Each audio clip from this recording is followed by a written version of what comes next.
이제 오늘 예수님께서 죽어 있는 소녀 곁으로 이제 가십니다. 예수님이 가실 때, 예수님이 급하게 가실 때도 있고, 급한 발걸음을 더디게 가실 때도 있습니다. 참 중요한 겁니다.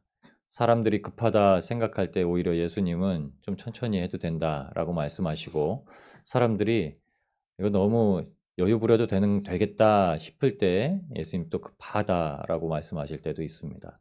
여러분, 그러니까 우리가 생각하는 기준 가운데 늘 말씀을 먼저 두시고 하루를 살아내시기를 소망합니다. 오늘 말씀 요약도 한번 해보시고요.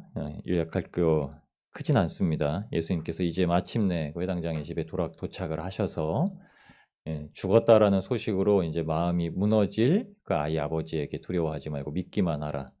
이 사건을 미리 보여주셔서 담대함을 주십니다. 그리고 이제 그 안에 들어가는, 그 안에서 실제적으로 벌어지는 역사를 아무에게나 보여주지 않으십니다. 갔던 사람들 중에 베드로와 요한과 야고보 3명만 데리고 들어가십니다. 다른 제자들도 같이 가셨다는 말씀이죠. 근데 3명만 데리고 다시 그 집에 들어가셔서 그 아이의 죽어 있는 곳에는 그 3명과 더불어 아이의 부모만 데리고 들어가십니다.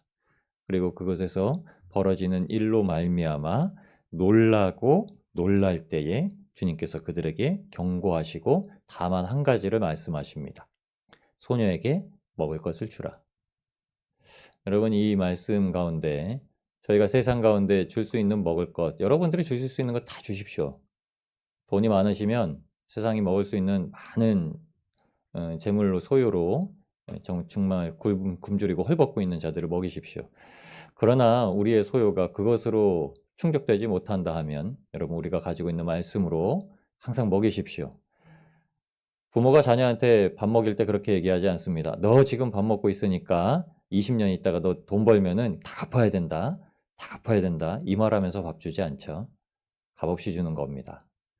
받은 만큼 값없이 주는 겁니다. 특별히 그리스도인들로서 생색내지 마십시오. 세상 가운데 베푸는 게 당연한 거고요. 세상 가운데 손해보는 게 당연한 겁니다. 괜히 생색내면서 하나님께서 우리에게 주실 상급 깎아먹지 마십시오. 그리고 이것을 통해서 뭐 해야 돼? 뭐 해야 돼? 이런 게 아니라 그런 마음 가지고 있다면 우리가 주님한테 받은 만큼 주님께서 우리한테 뭐 하셔야 된다라는 거를 생각하시기 바랍니다. 오늘 말씀 보시면 35절에 아직 예수께서 말씀하실 때 이렇게 얘기합니다. 그러니까 그 가는 길에 사건이 벌어진 거죠. 그러니까 아직 말씀하실 때라고 하면 이 여자에게 주님께서 아직 말씀하고 계실 때예요.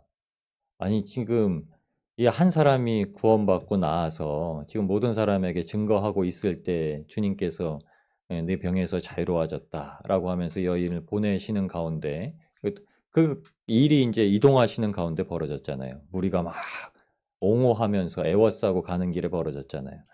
그런데 이제 그 길에서 아직 말씀하고 계실 때에 그곳에서 사람들이 와서 이제 죽었다 이렇게 얘기를 합니다. 그러면서 하는 말이 이제 죽었는데 뭘 예수님을 모시고 가려고 해요. 어찌 선생을 더 괴롭게 합니까? 이렇게 얘기합니다. 더 괴롭게 하다는 말을 똑같은 말입니다. 아직입니다. 에티라는 똑같은 말을 씁니다. 아직 예수께서 말씀하실 때에 사람들이 말하길 딸이 죽었나이다. 어찌하여 선생을 아직도 괴롭게 합니까? 이렇게 얘기하는 거예요. 그만하세요. 이런 거예요. 이제 갑시다. 장례 치르러 갑시다. 이 말하는 겁니다. 여러분, 예수님을 한 번 모셨으면 장례 치르면 안 됩니다. 예수님을 한 번 모셨으면은 끝까지 그 끝을 봐야 됩니다. 여러분, 예수님의 끝은 생명입니다. 예수님 모시고 살면서 끝이 사망이다라는 생각 절대 하지 마십시오. 내 삶이 예수님을 모시고 사는데 이거는 안 되겠다라는 생각도 하지 마십시오. 저와 여러분의 힘과 능력과 그리고 믿음으로 구원받지만 내가 생각하는 믿음의 기준으로 구원받는 게 아닙니다. 아버지께서 생각하시는 나의 믿음의 기준으로 우리를 구원하신 겁니다. 그래서 이 여인에게도 그 12년 동안 고생하는 가운데 예수님께서 오셔서 이 여인에게 만지려는 그 옷자락이라도 만지려는 마음을 갖게 하신 겁니다. 여러분, 우리가 하나님 붙들고 살면서도 여러 가지 신앙생활 가운데 어려운 일들이 많이 있을 텐데 그때에도 먼저 생각하실 것은 내 힘이 아니라 주님의 능력을 생각하십시오. 예수님께서 십자가에 달리시기까지 3년 동안 시작부터 그 일을 준비하시고 시작하신 겁니다. 여러분, 그러면 우리의 인생 가운데 주님께서 얼마나 오래 그 일들을 계획하시고 이루시겠습니까? 베드로 후서 2장에 보면 베드로가 이렇게 얘기를 합니다. 베드로후서 3장입니다. 죄송합니다. 베드로후서 3장 신약성경 386페이지에 있는데요.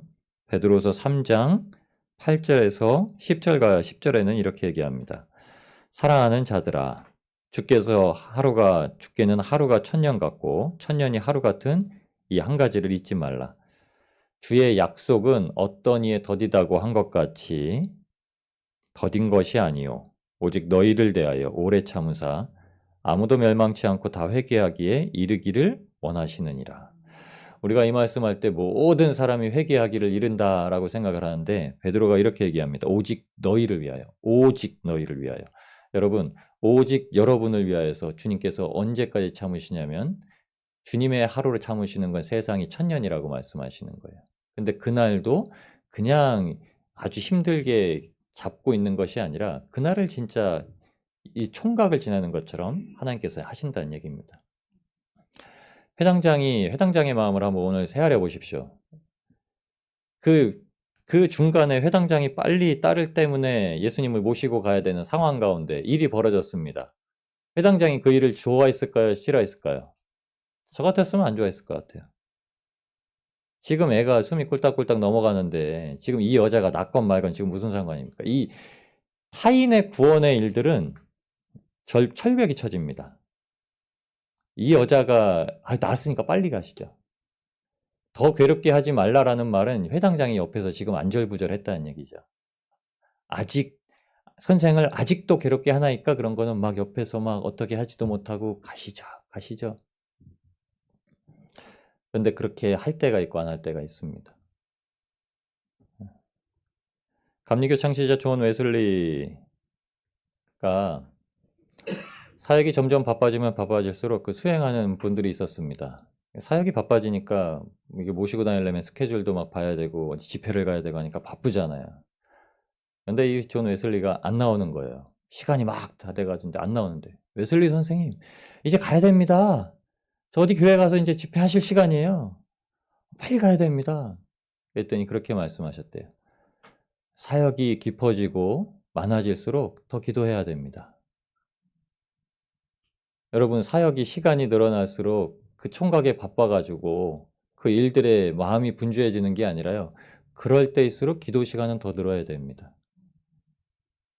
만약 사역이 줄더라도 기도 시간이 더 늘어나야 됩니다.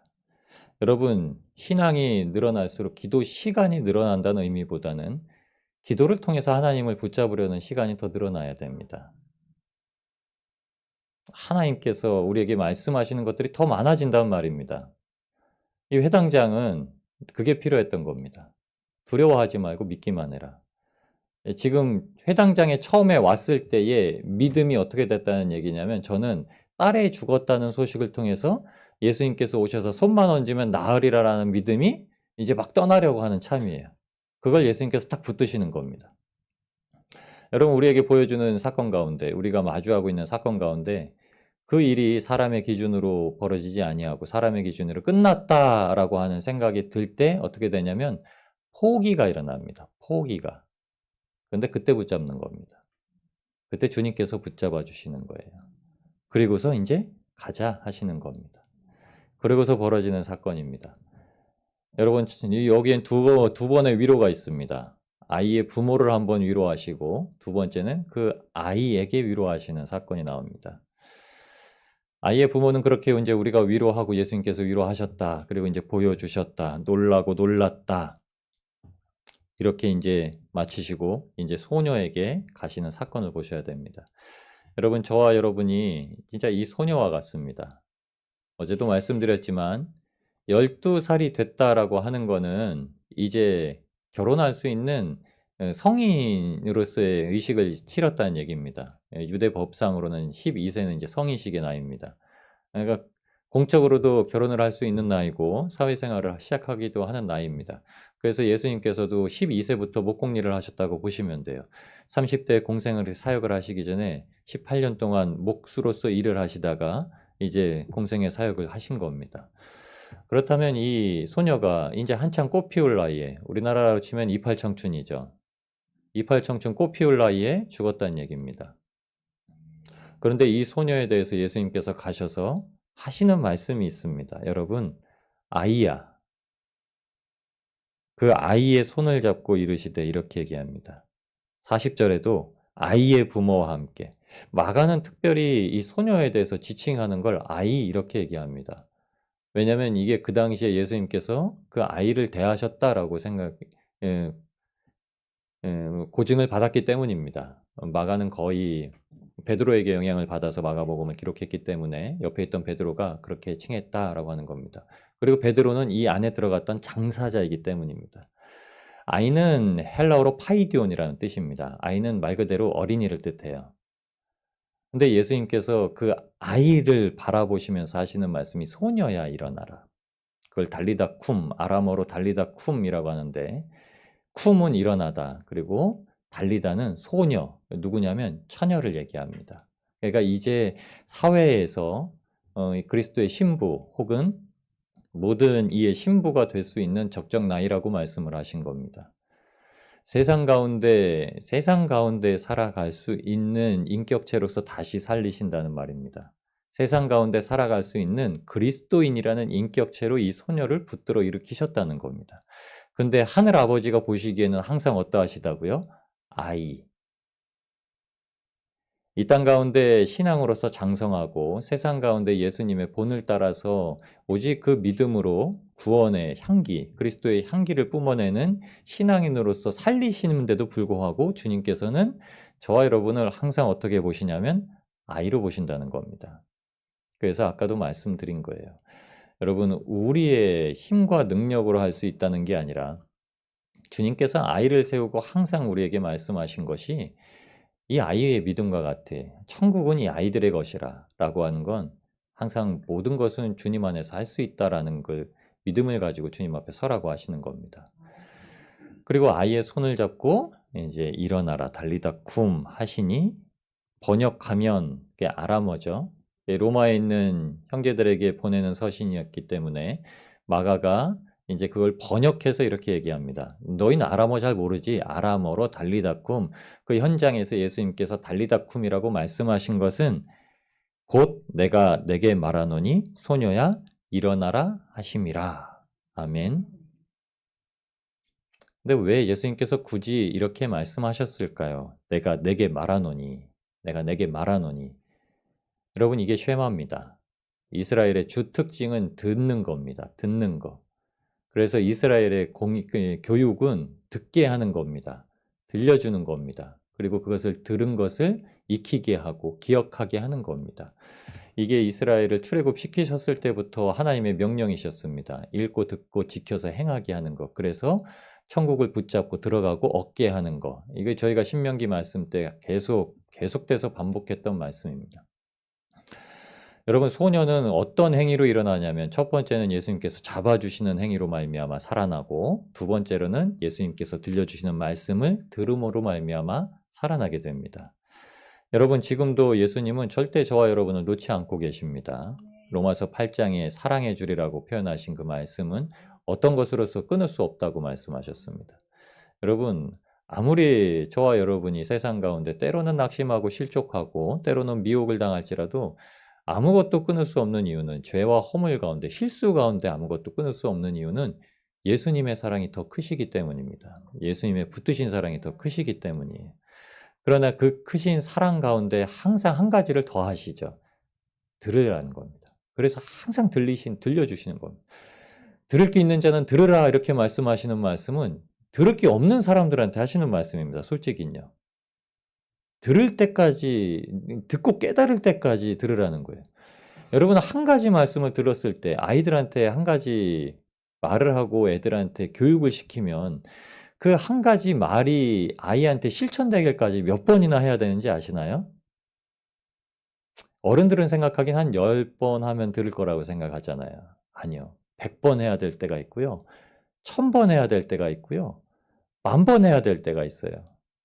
그런데 한 1000번쯤 가다 보면은 어른들의 마음 가운데는 천불이 나요. 그러니까는 이제 처음에 해야지 하다가 이놈의 새끼. 그러다가 이제 예전에는 매도 많이 드셨죠. 예전에는 뭐 10번도 안 합니다. 한두 번 하고 뭐 바로 매를 드시고 뭐 사랑의 매라고 하고 바로 그랬잖아요.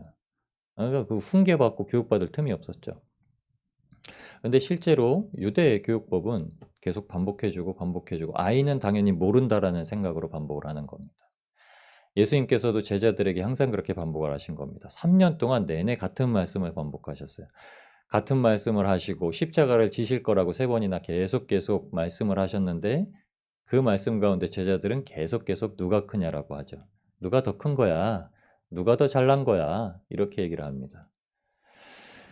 하나님께서 우리에게 항상 말씀하실 때는 그 말씀은 살리시는 말씀입니다. 누가 더 잘났다고 주시는 말씀이 아니라 누가 더 낫다라고 주시는 말씀이 아니라 딱 한 가지 말씀이에요. 그 말씀으로 살리시기 위해서입니다. 살아났을 때야 할 수 있는 행위가 한 가지 있습니다. 먹는 겁니다.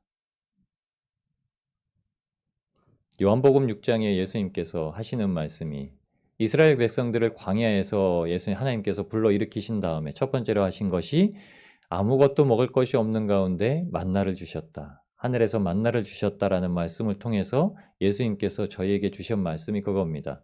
모세는 하늘에서 만나를 주셨거니와 주었다고 너희가 생각하나 하나님은 지금 나를 보내셔서 너희의 양식을 삼게 하신다.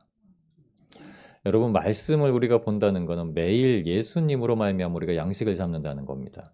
아, 말씀이 양식이다라는 말씀은 여러분 이 기록된 글과 글 자체 그리고 여기에 있는 말씀 자체로서 우리가 양식을 삼는다는 게 아니라 말씀이 육신이 되어 오신 예수 그리스도를 양식으로 삼는다는 겁니다. 이 말씀을 봄으로 말미암아 예수 그리스도를 알므로 말미암아 양식을 삼는다는 겁니다. 말씀을 본으로 말미암아 주님께서 우리에게 가르치시라고 하셨던 겸손과 온유함을 배워서 성령의 열매를 스스로 맺게 할 수 있도록 만드신다는 겁니다. 요한복음 15장에 가지가 나무에 붙어 있을 때 가지가 나무에 붙어 있으면 하는 행위가요. 스스로 열매를 맺는 겁니다. 가지가 뿌리로 말미암아 열매를 맺었다 이렇게 말씀하지 않으세요. 가지가 잘라지면 양분이 끊어짐으로 말미암아 그 가지가 이제 스스로 열매를 맺지 못한다라고 말씀하시는 겁니다. 그런데 이렇게 말씀하세요. 가지가 나무에 붙어만 있기만 하면 스스로 꼭 열매를 맺는다. 그런데 열매를 한번 맺으면 그 가지는 더 깨끗하게 만든다. 농부가 그 가지는 더 신경 쓴다는 겁니다. 여기 여러 가지 티눈이 막 생기면은 열매를 충실하게 맺기 위해서 중간에 솎아주기도 하고 잎도 정리를 하고 때로는 과수원 가보셨죠? 신문지로 배를 동동동이 싸야 됩니다. 옛날엔 사과도 막 싸고 그랬는데 그렇게 해야 됩니다. 벌레는 먹지 않고 그 안에서 크게 만들려고 하는 거죠. 농부가 신경을 쓰는 겁니다. 과실을 맺는 건 저희가 맺는데 그 과실을 크게 하고 자라게 하고 아주 먹음직하게 하고 달게 만드는 건 농부가 신경을 쓰는 겁니다. 그리고 나무가 신경을 쓰는 겁니다. 요한복음 15장의 그 비유의 말씀은 뭔지 아시죠? 농부는 하나님이시고 나무는 예수님입니다. 가지는 저희고요. 열매는 우리가 드러내는 복음을 통해서 주님 앞으로 돌아오게 되는 사람들을 얘기하는 겁니다. 여러분 예수님께서 소녀를 붙들어 일으키신 이후에 첫 번째 하신 행동은 이제 살아났다라는 그 방증으로 말미암아 이제 너희가 먹을 것을 주어라 이렇게 얘기하십니다. 예수님께서 먹을 것도 안 주세요. 이제 다시금 살아난 소녀를 생명으로 양육하는 것은 이제 부모의 역할이라는 겁니다. 그러면 이 소녀를 누가 어떻게 키워야 되겠습니까? 회당장 야이로가 그리고 이 소녀의 엄마가 예수님께서 너를 살리셨다. 1년이 지나고 예수님께서 너를 살리셨어. 예수님이 네 생명의 원천이고 예수님께서 네 생명의 근원이시고 예수님께서 너의 생명의 전부란다. 아이가 아플 때마다 뭐라고 해야 될까요? 예수님께서 너를 살리셨으니까 기도하자. 아이가 커서 시집갈 때 되면 어떻게 할까요? 예수님께서 너를 살리셨으니까 너가 아이를 양육할 때도 이와 같이 해야 된다. 먹을 것을 주라는 건 단순히 밥을 주라는 의미가 아니라 이제 그 생명이 어디서부터 시작됐는지를 계속 양육하고 가르치라는 겁니다. 근데 아마 이 회당장 야이로는 딸을 너무 사랑하는 사람이었기 때문에 딸에게 뭐 큰 소리도 안 냈겠지만 그래 혹시 몰라도 뭐 큰 소리 한 번 냈더라도 이제 뭐 저는 큰 소리 내지 않을 거라고 생각합니다. 한 번 딸이 죽었다가 살아났는데 이 딸을 대하는 태도는 어떻겠습니까? 우리는 근데 이 참 조심해야 됩니다. 그래서 항상 '먹을 것을 내가 주는 존재다. 내가 양육자가 되었다.'라는 생각을 가지고 계셔야 되는 거예요. 왜냐면 시간이 쪼금만 지나면 딸이 죽었다가 살아났다는 것도 까먹을 때 많아요.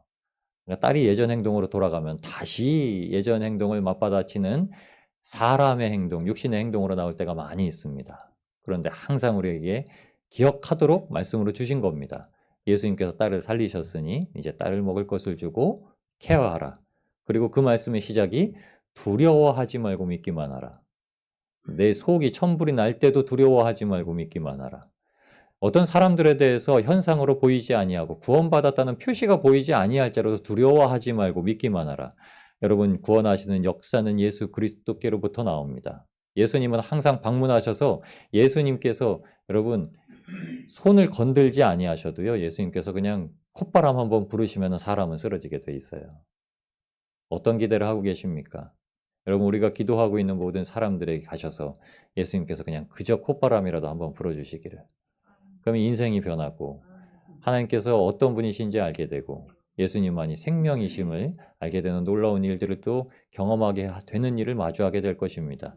그때까지 여러분 두려워하지도 마시고 놀라지도 마시고 오직 믿기만 하시고 그들이 주님을 알게 되는 시점부터 이제 더 많은 역할이 생기는 겁니다. 먹여야 됩니다. 먹여야 됩니다. 밥만 먹이던 존재에서 이제는 하나님의 말씀으로 양육해야 될 시점이 오는 겁니다. 그때를 위해서 하나님의 말씀으로 더욱더 단단해지시고요. 하나님의 말씀으로 더욱더 장성해지셔서 선생될 만한 자가 되시기 바랍니다.